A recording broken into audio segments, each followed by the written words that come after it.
Hello everyone, please like and subscribe. Visit the author in the description. And with that, let's begin. What happens to people that don't have quirks in a world full of quirks? What happens to the world when one quirkless person finally snaps? Well, chaos happens because that quirkless person wasn't just any normal quirkless person. No, he was a genius and had intelligence that would make Nezu shiver in fear. Using his intelligence in finding people's weaknesses, building technology, experimenting, and leading, Izuku Midoriya would go on to become the Verdant Emperor while his Verdant guards follow his will. They always told him he couldn't be a hero, but no one ever told him he couldn't be an emperor. This is how Izuku Midoriya overthrows the natural order of the world and takes control through his intelligence and the loyalty of his men. Chapter 1: The Divergence. Men were not born equal in this world, yet you would think humanity would try to make the world as best as they could so that the overall level of humanity would increase due to the accomplishments of everyone. However, it seems humans are cruel creatures as they only aim to make the unfairness even more unfair. Now you might be wondering how we know about this, how we are so sure of this. Well, that is easy, as we will follow the life of one Izuku Midoriya and we will see how the world treated him and how they finally made him snap. The snap would have a shockwave effect that would alter the course of humanity, as Izuku Midoriya wasn't your average person at all. Instead, he was a person they should have feared from birth, but they took his unwillingness to raise his hand in retaliation as a sign of weakness instead of restraint. As such, Izuku Midoriya finally got pushed too far and decided it was time for him to change the world. It was time for a revolution, and he would lead it and rule the new world order so that fairness was no longer a fantasy. The time of the heroes is over. Third POV. Izuku Midoriya Day was going just like it always was. He was being picked on and bullied by the other students, and the teachers did nothing to stop them. In fact, they even encouraged the students to do some of the things that they did to Izuku Midoriya. And that boiled his blood, but Izuku kept his smile on and pushed through each day. Izuku refused to break under their attacks. He refused to bend from his goal. His goal, you might be wondering, was to become a hero. He didn't care to be the next #1 hero because he was realistic that someone like him would never be able to do that, but he didn't care how high in the ranks he went. He only wanted to save people. He wanted to save other quirkless people, the people that are torn down by society, those that are forgotten. He wanted to be a hero to these people. That is all that he ever wanted, but any mention of him being a hero would be as if blood was in the water and the sharks would come to eat him alive. Izuku Midoriya was currently sitting at his desk and praying for the day to get closer to the end. He was writing in his notebook labeled Hero Analysis for the Future. In this book, he was taking notes of people's fighting styles, their quirks, their weaknesses, their strengths, and anything overall that Izuku deemed useful. Then Izuku heard the teacher talk about career choices, and Izuku felt his stomach drop. He's going to screw me over, isn't he? Izuku thought as he saw the smirk on the teacher's face. At that moment, Izuku knew that the teacher was going to announce his choice on where he wanted to go, and that would send everyone after him. Izuku was more scared of what Bakugo would do. Yes, that is right. Izuku does not refer to Katsuki Bakugo as Kaken in his own mind. He only does that to keep appearances up, since he's sure that Bakugo would find him fishy if he suddenly stopped after all of these years. As such, he does it to keep appearances up only. Izuku still saw Bakugo as an old friend though and wished he would go back, but he knew. He knew that Bakugo Katsuki was likely too far gone for him to go back to his old self. Even if he did, there is so much damage that he has caused that he doesn't even acknowledge it. As Izuku was sitting there and preparing himself, he heard the teacher announce where he wanted to go, and then he could feel the change in temperature as Bakugo turned his quirk on, and had small explosions already in his hand as he slammed his hand down on Izuku's desk, causing a small explosion that knocked Izuku back and out of his chair onto the floor. The number of crimes he gets away with every single day is stupid, Izuku thought. However, he knew he could do nothing about it, since the last time he tried to even got to the police, they laughed at him since he was quirkless and said to stop lying. Izuku's trust in the police weakened greatly that day, and he decided to keep silent and shoot up. Bakugo was yelling at Izuku and asking him stupid questions like if Izuku thought he was better than him and some other random crap that Izuku just played stupid on and waved his hands to calm Bakugo down. I don't need more wounds to care for, Izuku thought as he got back into his seat. The rest of the class went by and it was time for them to all go home. However, Bakugo was not done with Izuku Midoriya. Bakugo walked up and pushed Izuku back down into his chair and was talking to Izuku. Damn useless Deku. How dare you try to go for UA? Quirkless freaks aren't welcome there, and it's going to be my perfect origin story of leaving this dump without any useless people following me. Do you understand? Bakugo stated, and Izuku just gritted his teeth and shouted back that they got rid of the rule that stops quirkless people years ago. Bakugo didn't like that answer and placed his hand on Izuku's shoulder and burned it a bit. He then grabbed the notebook and asked if it was a diary before he used his quirk on it to destroy parts of it before he tossed it out of the window. As Bakugo and his lackeys were walking out the door, Bakugo turned around and gave Izuku some advice. I know a way for you to be a hero. If you want a quirk so badly, how about you go to the roof and pray for one as you take a swan dive? Bakugo said as he walked out, leaving Izuku alone and heart destroyed. This wasn't the first time he's gotten suicided baited, and he doubted it would be the last time, but it made Izuku's dark thoughts return to his mind since it was from his old friend, or rather former old friend.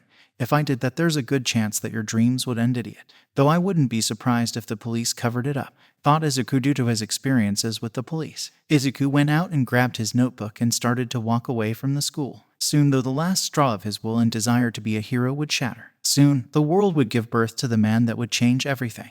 Izuku was walking under an underpass minding his own business when the events that would trigger it all would start. It was due to one villain known as the sludge villain that came out of a manhole cover. This villain was running away from a hero and had escaped capture so far, but he ran into Izuku Midoriya, who had just walked past the manhole. As such, the villain grabs him and tried to hide inside his body, which would kill Izuku Midoriya. Izuku tried to resist, but soon he would be saved, but also crushed by the hero. The hero that came to save him was none other than All Might. All Might yelled out his Texas Smash and blew the sludge villain apart, saving Izuku, who got knocked out due to the lack of air. After waking Izuku up, All Might got the villain together and had already signed Izuku's notebook. All Might checked Izuku over before he got ready to leave, even though Izuku wanted to ask a question. The question was, could a quirkless person be a hero? However, All Might refused to listen in, but Izuku grabbed onto All Might as he jumped away. All Might noticed this and told him to let go of him, but they were in the air, forcing All Might to land. The problem with that is All Might was at his limit. As they were talking and Izuku had asked All Might the question, All Might coughed some blood up and dropped from his buff form. It was at this moment that Izuku learned of All Might's true form. They talked for a bit and Izuku was left broken. All Might had told Izuku that quirkless people could not be heroes. Without a quirk. No, I don't believe someone without a quirk could be a hero. It's good to dream, but you need to be realistic. The job of a hero is dangerous and will get you killed if you're not powerful enough. If you want to help people, then go be a police officer or an EMT. They get some hate, but they are still a vital part of our society. All Might stated as he went down the steps. He left Izuku Midoriya there on that roof with no other concern whatsoever. Izuku just stared at the door that All Might went through and just had so many thoughts in his mind at that moment, but one thing he was sure of, that he snapped. He finally broke. Symbol of peace. More like symbol of lies. You have gone on TV for years telling everyone that anyone could do it, but in private you are nothing but a liar. A man of falsehood. Izuku thought with anger in his eyes. It was at that moment that one Izuku Midoriya had snapped and many plans and ideas were flooding his mind. He was no longer restraining himself. Izuku soon heard an explosion from the distance and decided to go check it out. Soon he arrived to find one Katsuki Bakugo being held by the sludge villain that attacked Izuku. Izuku just stood there watching. However, a deep part of him decided to push him forward to save Bakugo. What the hell am I doing? Ah yes, if he dies then he dies due to my plans or at my hands. No way will he die to a lowly sludge villain. Izuku thought as he grabbed some rocks, and as he was running he tossed them into the sludge villain's eyes, causing him to go backward in pain, which provided Bakugo some time to breathe. Bakugo shouted asking why he was there, and Izuku just told him that he wasn't going to let him die to some pathetic sludge villain. Instead, it has to be someone higher or at my hands, Izuku thought in his mind. Within seconds, All Might came down upon them and defeated the sludge villain, grabbing Bakugo and Izuku. Izuku tried really hard to keep his anger in check at this man. Izuku soon slipped away after he was done getting yelled at by the pro heroes for rushing in. Really, yell at me for doing your job and yet you all praise Bakugo for his quirk. Pathic, Izuku thought. Soon though, Bakugo came up to Izuku and yelled at him that he didn't need to be saved. Izuku just stayed silent and let him leave. Though, his peace was disturbed once again. The one and only All Might arrived. Midoriya. I've come with a correction and an offer. As we were all standing there doing nothing, you the quirkless boy rushed in and saved the day. I was wrong before. You can be a hero, All Might stated, and Izuku's plans soon came to a halt, but not for long. As Izuku's eyes widened, his soul took another hit when All Might offered his power. What? Quirks that can be transferred. Izuku thought as All Might offered a quirk called One for All. All Might explained that the quirk gets passed down from one generation to the next, just getting stronger, and All Might wanted Izuku to use it to be a hero. It was at that moment that Izuku's heart caught up with his mind. Of course, it's all about the quirk once again, Izuku thought with anger in his mind. Izuku then looked at All Might and then spoke. All Might, hailed a bit, as I thought. This world only cares about quirks. I was hoping when you came here and said you were wrong that you changed, but you've just proved it. You are nothing more than a quirkist bastard in my eyes. Take your quirk and shove it. I don't need your pity, All Might. You've already broken me. Goodbye, All Might, Izuku said as he just walked right past All Might, who was in shock. He didn't know what to do. All he could think of was the dullness in the eyes of the young man before him and how he caused it. He regretted his words from the roof so much at that moment. Soon Izuku Midoriya arrived at his home where his mother had yet to return from work. He decided to put his plans into action. Now, what plans could Izuku Midoriya have, you might ask? Well, of course, the plans he made from that rooftop to the moment he walked into his home, of course. Izuku Midoriya was very smart and had a high intelligence after all. He's only suppressed it all this time since him being smarter than others would only put a much larger target on his back after all. It was at this moment that Izuku Midoriya grabbed all of his notebooks, some other personal items, and his laptop that he hid from his mother. He started his plan and wrote a note to his mother that read, "Dear Mother, I know you might worry about me, but I need to do this. I've suffered so much. I can't do this anymore. From all the beatings and neglect from my students and teachers at school to the suffering that I put you through at having a quirkless son in this society.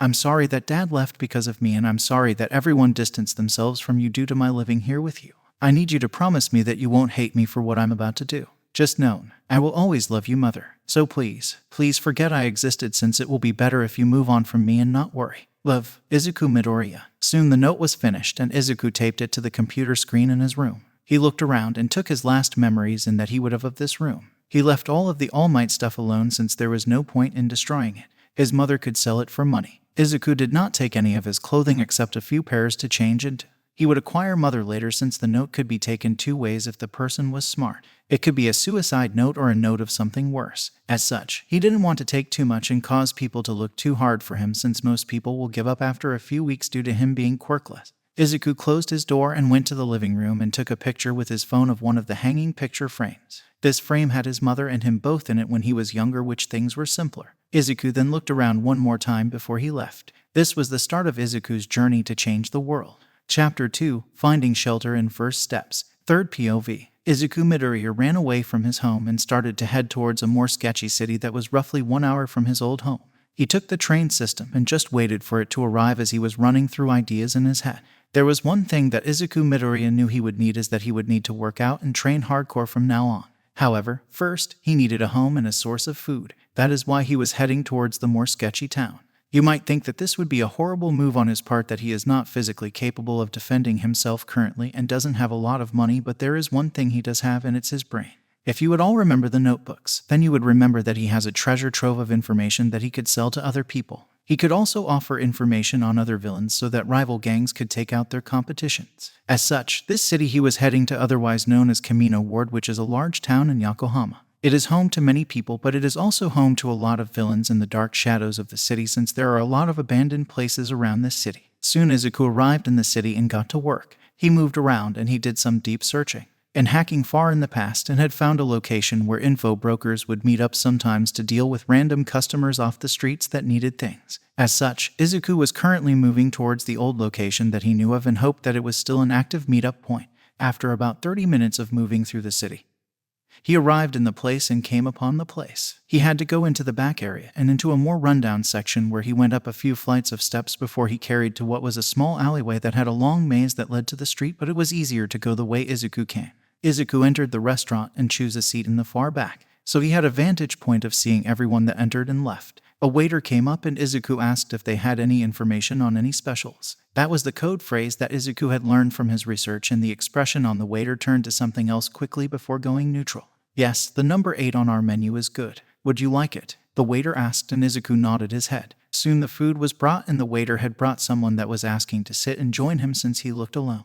Izuku nodded his head and agreed. The other person was given food as well, so they looked like they were one party. "That was an old phrase you used. Also, you don't look like a regular. So tell me why I should waste any time, since it's risky of me to talk to you?" asked the man across from Izuku. Izuku paused his eating and looked at the man.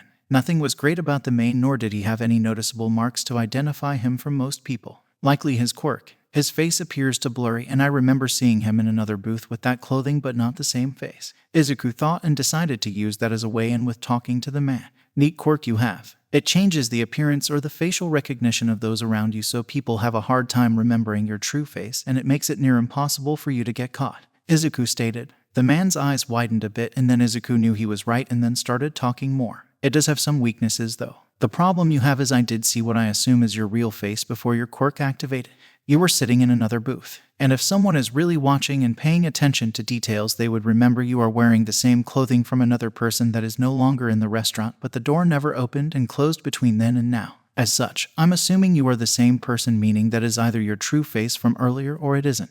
As such, ways to overcome this would be to wear a medical mask before you meet up with the person you're going to talk to and go into the restroom to change clothing before coming back out. Even just a change in the overcoat would have thrown me off more than you changing nothing, Izuku stated, and then started to eat a bit more. The man was dead silent and was not moving. Izuku peeked up at his eyes, and the man had fear in his eyes. Izuku wasn't surprised. He had just dissected his quirk within less than 1 minute of talking to him and less than 10 minutes of being in the same room as him. This was also the first time Izuku saw it in action, so the fear is a good reaction to someone doing that to you. The man then calmed himself down and looked at Izuku. Impressive. Still doesn't explain why I should be talking to you, but it does make me wary of you and impressed, stated the man. Izuku nodded his head. Indeed it doesn't, but it shows what I can do on a simple basis and within minutes of meeting you and gathering information.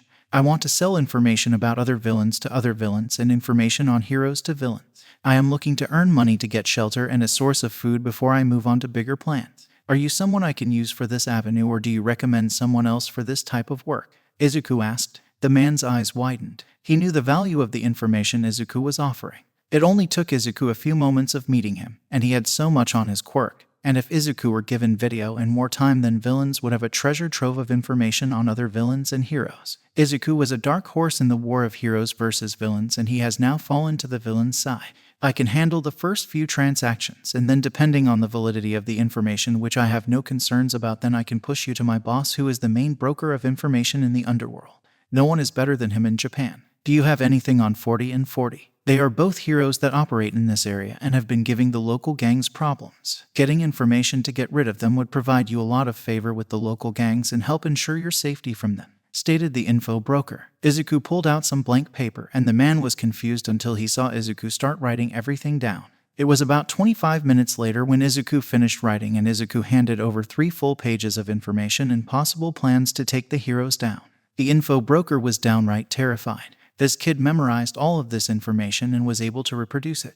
Does he have an intelligence quirk or analysis quirk? Thought the man. No, I don't have a quirk at all. I am quirkless, Izuku stated, knowing what the man was likely thinking. And this caused the man's eyes to snap up to Izuku in disbelief. I am 100% quirkless. I got the double toe joint and all, Izuku stated with a sweet smile that didn't seem sweet at all to the man. The fact that Izuku was quirkless outright terrified the man. A quirkless young boy was able to produce this level of information, and it was horrifying.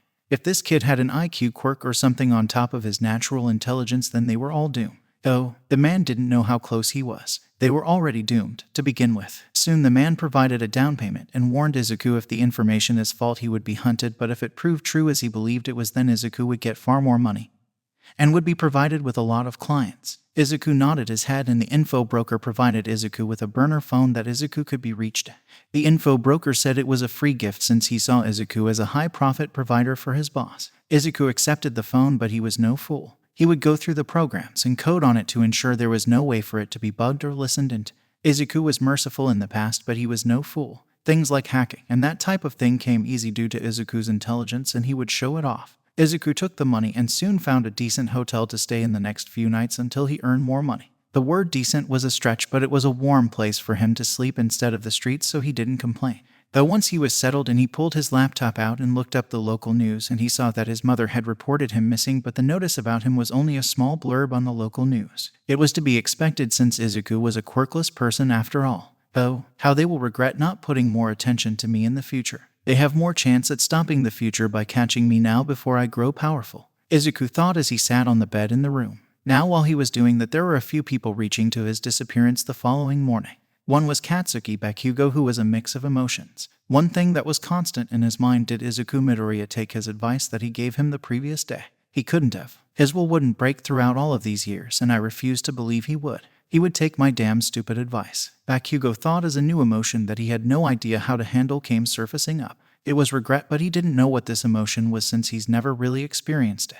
The other person that was reacting was All Might. He had entered the police station where his friend was working at. This friend was the detective himself with the lie detector quirk, Detective Tsukachi Naomasa. This detective was surprised to see his friend but welcomed All Might regardless. That is when All Might saw the case file with Izuku Midoriya's picture. "Now, what's that case file with the green-haired boy?" All Might asked. The detective's facial expression went sour, and that confused All Might. All Might thought the boy might have been a troublemaker, but his thoughts were cut off by what his friend said. "He's a possible suicide case." A note was found in his home with his belongings still there. The note talked about how he couldn't take the abuse and neglect anymore. The boy is quirkless, and sadly, society forces them all to kill themselves more or less by his age. His mother told us he still held onto his dream of being a hero no matter what happened to him, but it seems something finally broke his will to life. He's gone missing and we can't find him so far, but the search only started this morning when she reported him. Doubtful anyone else is going to touch this case except me, since quirkless people are thought as worthless and a waste of resources, so most people won't do much to find him.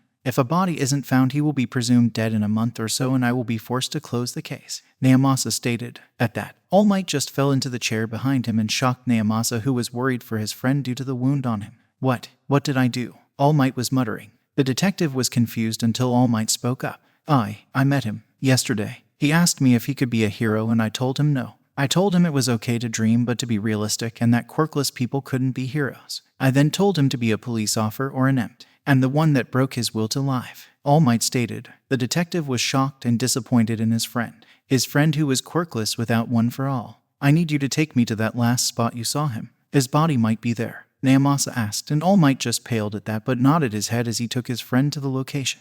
They arrived but found no Izuku Midoriya anywhere near the building. It was a dead end. All Might could only go home that day and go through his decisions of that day and regretted so much. He had missed what would likely be the perfect successor for One for All due to his own actions. Though All Might didn't know that he would be seeing Izuku Midoriya once again, and he is going to wish that he could go back and smack his past self. Though there was one more person that reacted, and it was Inko Midoriya. Inko Midoriya was just in her home and could be seen in her son's room with all the hero stuff. She just laid there on her son's bed with a dull expression. She just kept reading that note over and over, wondering where she could have done better, but she knew. She knew that one day this was going to likely happen, and she could only hope that her son was still alive and was doing the second meaning of the letter instead of the first one. You see, Inko Midoriya is not clueless. She knew a portion of what her son went through, but no matter what she did, the schools, police, others wouldn't do anything. She also knew that the letter pointed to either death or him becoming a villain, and Inko didn't care if he did that. As long as he was alive, she was happy. She would be sad if her son was harming others, but she would rather him be alive instead of dead.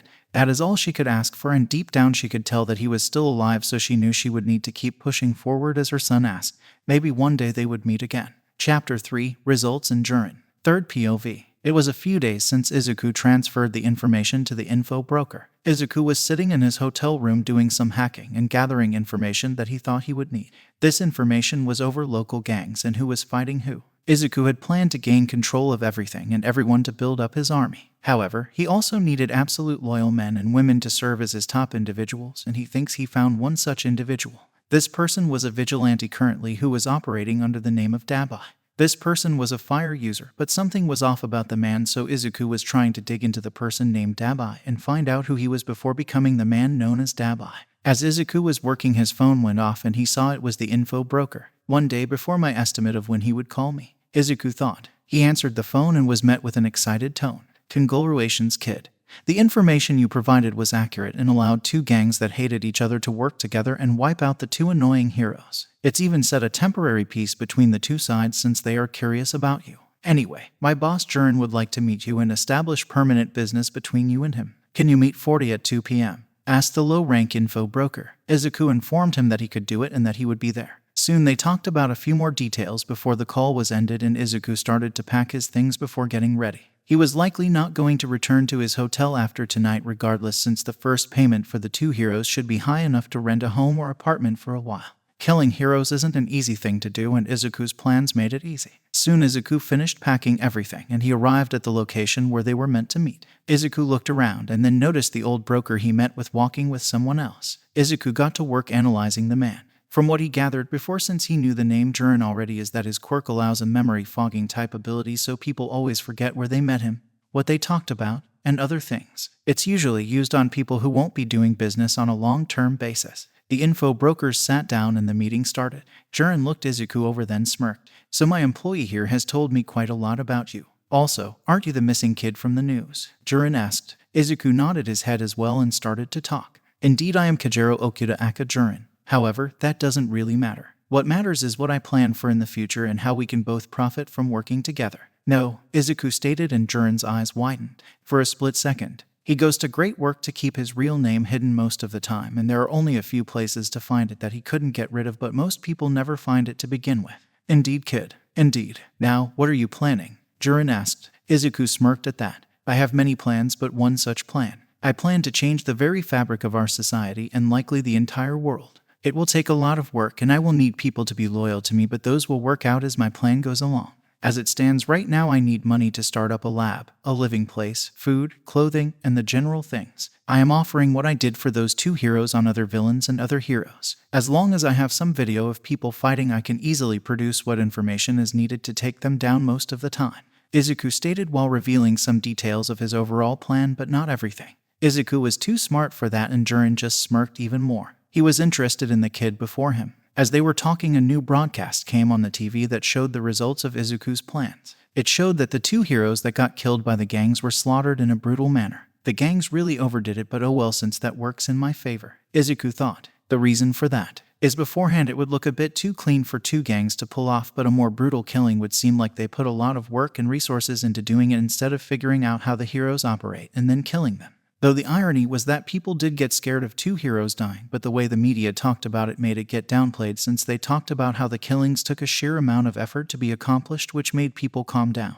That is because if it took two whole gangs to take down two individual heroes, then the heroes must be overall more powerful due to the number difference that the gangs had to employ. Right? Yeah. Wrong. Anyway, back to the negotiations. Brian and Izuku were working on some agreements, and soon they had an overall business deal set up. Jiren would locate and furnish everything Izuku needed for his lab, new home, and everything else, and Izuku would provide a certain amount of analysis at Jiren's request that could be called in whenever he wanted. Otherwise, Jiren would put Izuku's services out, and individual villains and criminals could request the service since they would deem it trustworthy, since it was Jiren offering it out for a client. Jiren also provided the other money that Izuku was owed, and it was going to be enough for him to survive for about 3 months, which was fine for Izuku since he had plans to make the money grow. Jiren added his contact information to Izuku's phone, and soon they separated. Jiren would get to work on Izuku's requests, while Izuku would work on the first handful of notes that Jiren wanted to be completed. They were all relevantly middle-ranked heroes throughout all of Japan. Jiren said that these heroes were being annoying for some of his top clients, so he could use this information to help them out while setting up potential clients for Izuku in the future if they liked what they got. Izuku soon left and headed to a new hotel since he didn't want to get complacent in one location. He then got to work on the information that Jiren wanted while he opened a bank account as well through a more shady bank that would not ask too many questions. Once the money was in his account, Izuku got to work and he divided the money into different things. Some money went into an emergency fund that he set up under a whole new name at a different bank, and then some money went into an investment account where Izuku invested the money into some stocks. Now you might be wondering, why would he invest the money since it would take time for it to grow? Well, Izuku is smart enough to hack said companies and, well, leak sensitive and compromising information on their CEOs or things they did. This would cause the price of the said stock to drop, which would result in Izuku earning money due to him shorting the stock. It's called short selling and is done by an investor borrows a stock, sells the stock, and then buys the stock back to return it to the lender. Short sellers are betting that the stock they sell will drop in price. Izuku was careful though to not invest a larger amount of money into one single company though. Too much and it might cause regulators to look into the sudden purchase that happens before a market drop in the stock. As such, the amount was large but not too large. It would earn him some money over time until he could build up enough to just leave in normal investments to grow for his plan. As such, Izuku knew this short-selling tactic could be only useful for around a year or so before he needed to stop, or else it would cause too much attention for so many companies to keep getting hit like that. Though that didn't stop him from still doing it in foreign markets though, and only stopping in the Japanese market since he was more worried about domestic heroes getting on his trail. That is how Izuku spent about 2 weeks of his time. He was working on the information for Jiren while gathering more money with the money he already had, and he soon grew the 3 months' worth of funds into about 1 year worth of funds for him solely to live on.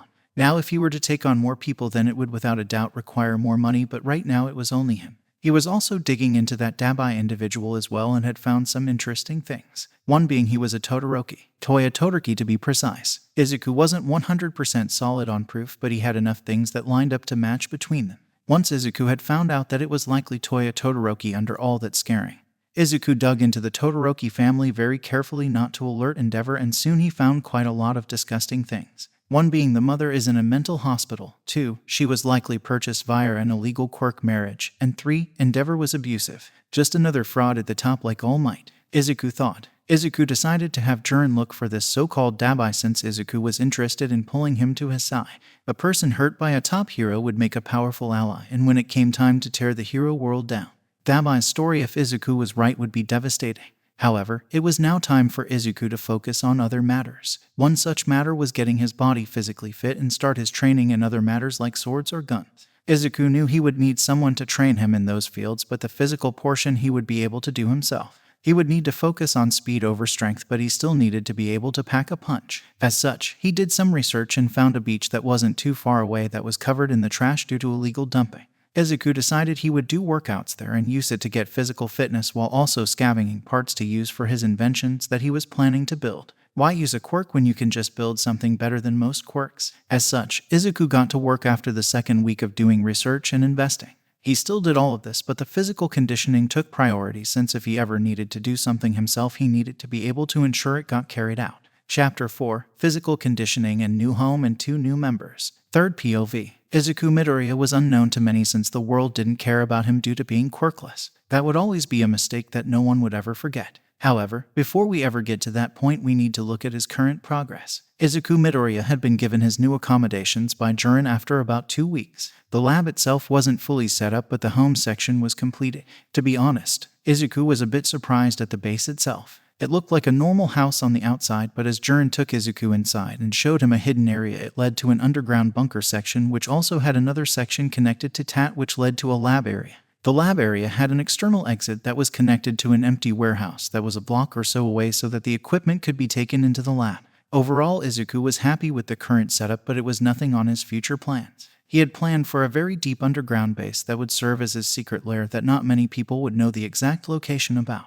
Izuku got everything that he needed at that current time set up and relaxed a bit. As he was sitting there, he was thinking about his recent invention that he made from a lot of scrap metal from the beach. Now you might be wondering what the invention was. Well, it was an exoskeleton of some sorts. This provided him the ability to move faster, lift more, strike harder. Now Izuku did not use this during his cleaning of the beach. The reason for this is because it would cut down on the amount of progress his body would get. He knew it would take longer, but he needed his body to be better. He did use it to get the material back to the base though, since he didn't care about that, and it gave a tiny bit of workout even using the suit. As such, several months passed, and he's been gone 3 months now. Izuku had his entire lab done now as well, and he would spend time doing experiments that he wanted to look into.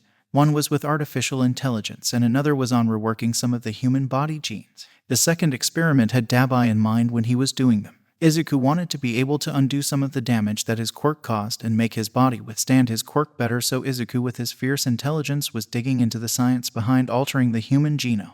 It was a hard path and it likely wouldn't go anywhere, but it did have some benefits since he ended up developing some side project on month 4. This side project was an ultra cooling system that would help keep Dabai's body cooled down. The reason Izuku was spending so much time doing stuff for someone he hasn't even met yet was that it would be a peace offering, a sign of good faith of what Izuku could accomplish instead of him being just a normal bratty kid. Instead, he was the evil genius. As such, in the middle of the 5th month, Izuku asked Jiren to find Dabai for him. Jiren was confused but went with it since Izuku has been amazing business for Jiren. Izuku was making a large amount of money off his analysis. So far, 25 heroes have ended up dead across all of Japan, and as far as Izuku can tell, no one has connected their deaths to each other. It would only be a small bump in the death count of heroes on an annual basis since so many of them die each year. UA isn't the only hero school after all. There are hundreds of minor hero schools that pump people out into the hero field each year. As such, a minor increase in the deaths of heroes wouldn't be noticed by many people, and the gangs and villains always killed in different manners, so no one could really connect them. Also, none of the people tied to the analysis on the receiving end have been caught either, so they couldn't talk about it to the police yet, so no one knew that there was a new high roller in the underworld of analysis. After about 2 weeks, Jiren was able to locate Dabai, but he also located someone else with said person. It was some girl named Toga that had a quirk that allowed her to transform into other people after she drinks their blood. She was a bit crazy due to her quirk, but Izuku suspected that was due to being denied blood for so long that her quirk adapted to force her to meet its needs. One thing that he did learn about her is that she was an expert in knives. This interested Izuku, and he responded to Jiren that he wants to meet her as well. As such, Izuku headed to a different location with his invention that he made for Dabai and waited for Jiren to arrive with them. He would need to make something for Toga later, and he was thinking he could make something that would make her a bit saner. It would likely be artificial blood that would meet his hunger for blood. This would keep her sane and allow her to operate more efficiently until she needed to get blood from her opponents or targets. As he was waiting and writing out ideas and plans for Toga's inventions such as support gear and the blood, he heard the door open and he saw Jiren come in. It was there that he saw the two possible recruits for his Verdant guards. Verdant Emperor, it's been a bit. I hope you've been enjoying the accommodations. I've brought you the two people you asked for, Jiren said as he called Izuku's alias that he came up with. In honesty, Jiren at first thought it was a joke, but the more he dealt with Izuku, the more it came to fit him. It scared him a lot, but also excited him even more. We are at the turning point in history if this kid can stabilize a solid foundation for himself, Jiren thought. Izuku said he did enjoy settling into his new base and that it was serving his current needs, but he knows he will need to establish a larger base in a more hidden and secure location in the future. Jiren was shocked at that, but made a mental note on possible future locations and the likelihood of finding people to build a custom future base for Izuku's need. The kid was starting to get a bit of slush fund based on the amount of money that Izuku was bringing in. Izuku had already led 25 heroes to their deaths, but that had nothing on all the villain analysis he did for other criminals. As such, Jiren knew that Izuku could likely afford more expensive things such as a fully customized base. Jiren would be right in Izuku's wealth. Currently, as it stood, Izuku had over around $1 million USD. His short selling and other investments combined with the increased cash inflow from selling his services have made him quite wealthy, and that money was only growing as Izuku kept short selling in foreign markets, which only increased his funds. He did stop short selling in Japan since he didn't want to attract domestic attention to his activities, since he was purposely causing the company's stocks to fall for a brief period so he could short them. He was really afraid of attracting Nezu's attention anytime soon. Izuku knew his intelligence was higher than Nezu's bit a handful, but Nezu was still a scary opponent to go against until Izuku had enough resources to waste fighting someone like him. Until then, Izuku needed to keep his guard up until that point that he no longer had to play the turtle. As the talking between Jiren and Izuku came to an end, Izuku turned to the newer people and introduced himself. Hello, Toga and Dabai. You can call me Verdant Emperor. I'm assuming Jiren informed you that I am here to recruit you two into my services, Izuku stated. Dabai was on the defense a bit since how Jiren acted respectfully to Izuku. It was as if Jiren saw him as a far superior person, and that set Dabai on guard. Toga, on the other hand, just went on about how cute Izuku looked and wondered how he would look with him wearing blood. Dabai rolled his eyes, but they both froze when they heard the Verdant Emperor's words. Toga, I see your quirk truly did make you a bit insane. I'm assuming it changed your neurology. Interesting. I think my plans should scale that back so you obtain a bit more sanity, Izuku stated. Dabai knew that the man in front of him was on thin ice. Toga always hated it when people tried to fix her. Toga gave Izuku a glare and asked if he was trying to fix her, but Izuku's words once again shocked them. Fix you? No, there is nothing to fix. What I'm proposing is to limit your quirk drawback. From what I can gather, the quirk drawback makes you have less sanity since it's trying to force your body to obtain blood to replenish you. Your body needs blood to survive on more than human meals likely. As such, what I would create for you would be synthetic blood, aka fake blood that would meet the basic needs of your quirk that provides you your sanity back more. This stops you from going out and hunting people down for their blood and allows you to have more clarity in planning. I'm not stopping you from getting real blood, but would require you to do it only on missions so people don't track you down via your kills and attacks, Izuku stated, and Toga and Dabai were still in shock. Toga asked if he could really do that, regardless of how it appeared. She didn't like not being in control all of the time. I can indeed. I don't have it done now, but when I heard about you and your quirk, the idea came to me, and I'm positive I can have it completed within a month or so. Until then, you would need to survive on taking minimum blood from myself and Dabai if he joins us, Izuku stated, and Toga looked convinced. She then turned to Dabai and spoke. Dabai, we've been working together for a while now and we've become close, but I hate not being in control of myself, but I don't want to leave you, Toga stated. Before Dabai could even consider a yes or no, Izuku spoke up. Dabai, before you make a decision, I think you both should know what I am planning since I require absolute loyalty. I won't stand for betrayal, but if someone is wrong, I expect you all to talk to me so I can adjust my plans or meet you in a middle point of something. Since I plan to make you both my Verdant guards, Izuku said, and at that moment everyone including Jiren looked at Izuku in curiosity. I plan to overthrow the current system and take control of Japan. Heroes like Endeavor and All Might hide behind their lawyers and keep themselves protected. Endeavor has hidden many things, hasn't he, Dabai?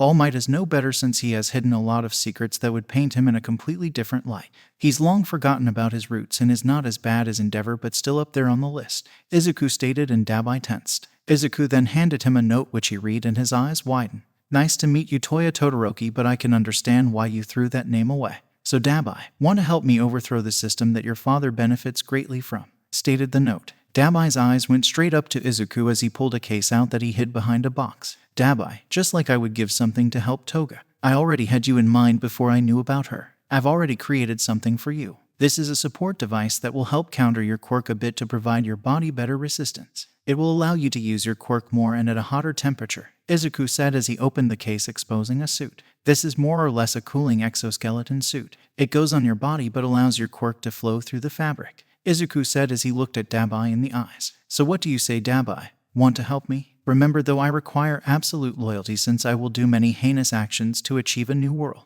Izuku stated as he held his hand out to Dabai. Dabai thought for a moment before moving forward and shaking Izuku's hand, sealing the deal. Toga soon came up and shook his hand as well. It was at that moment that the first two Verdant guards came into existence, and they pledged undying loyalty to their new emperor as Dabai and Toga both took a knee in front of Izuku and called out his name. All Holly the Verdant Emperor, they shouted. Izuku was shocked at what they did but soon smiled. Now none of that, my Verdant guards. You will be leading my empire with me, and I will rely on you to the most, so please don't betray the trust I shall put into you, Izuku said, as he turned to Jiren and spoke. Jiren, here's the payment for finding them. Keep an eye out for anyone else you think might serve well for my Verdant guards, since I will be increasing my plans at a faster pace since I have Toga and Dabai now, Izuku stated, as Jiren nodded his head and left. Izuku then took Dabai and Toga to the home they would be living in from now on. And with that, I'll see you all in the next part. Take care and bye-bye. P.S. I have a Discord in the description down below.